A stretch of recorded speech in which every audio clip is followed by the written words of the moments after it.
Hey everyone, Noah Zerby here. This is one of a series of brief videos where we examine the mainstream theories of international relations. In this video, we'll look at the idea of the dual moral standard, which is central to classical realism's understanding of the international system. So let's get started. The idea of the dual moral standard is rooted in a differentiation between the nature of the domestic political system and the international system. That is to say, for realists, international and domestic politics look very different from one another. At the domestic level, law and order, and indeed even morality, can be enforced through a central state through its military and police forces. Individuals can rely on the state to provide for their safety and security of the political and social order, and are thus freed from the overriding concern of survival or self-defense. As a result, people can pursue a variety of different goals designed to improve the social, economic, and political system. But for realists, the international system looks very different. Here, there is no higher political authority, no one who is able to enforce decisions, maintain the peace, or enforce morality. Instead, anarchy prevails, and thus states are forced to secure their own survival and self-interest. For realists, in other words, morality must take a backseat to survival in the anarchic international environment. Remember back to Thucydides' Melian dialogue, in which the author is relaying a dialogue between the leaders of Melos and Athens, two city-states in ancient Greece. Athens was the dominant power of the day, and it was fighting against an alliance led by its rival, Sparta. The war between the Delian League, led by Athens, and the Peloponnesian League, led by Sparta, would last from 431 to 404 BCE, and is today known as the Peloponnesian War.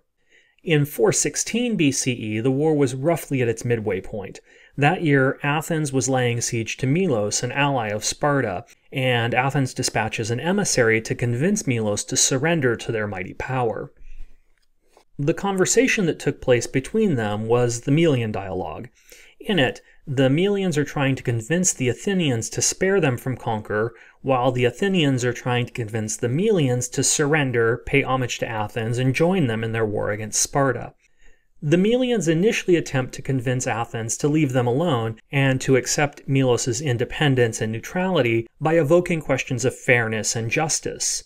But the Athenians respond basically by asserting that might makes right, or, in their words, the standards of justice, or of right, is only a question among equals of power, while the strong do what they have the power to do, the weak accept what they must.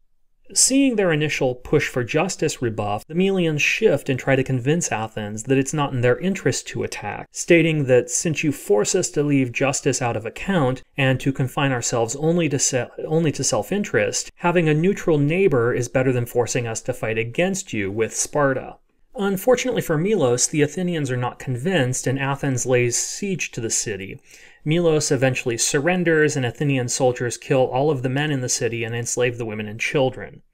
The moral of this story for realists is that morality has no place in international relations, that justice can only exist at the national level, that the anarchic nature of the international environment forces states to behave in particular ways and to pursue their own self-interest defined in terms of survival above all else. This distinction between justice and morality at the domestic level and injustice, or more accurately perhaps amorality at the international level, is often described as the dual moral standard, and that idea is core to the realist understanding of global politics. So that concludes our very brief introduction to the idea of the dual moral standard. Be sure to check out the other videos in this series and let me know if you have any questions. Thanks everyone. Have a good day.